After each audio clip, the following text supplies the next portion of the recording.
এই দোয়াটা শিখে নেন, ইনশাআল্লাহ আপনার জীবনের সমস্ত সংকট কেটে যাবে।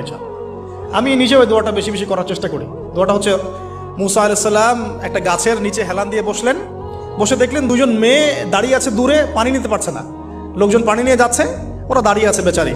মুসা আলাইহিস সালাম গিয়ে বললেন, কি সমস্যা আপনাদের? তারা বললেন যে আমাদের বাবা অনেক বৃদ্ধ মানুষ, আমরা পানি নিতে পারি না যতক্ষণ না আমাদের কম পানি নিয়ে চলে যায়।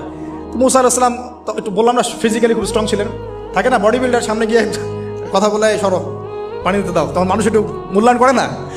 তো মুসা আলাইহিস সালাম এভাবে পানি নিয়ে দিলেন এবং বাছুরদেরকে পানি পান করালেন, করিয়ে গাছের নিচে এসে বসে আছেন।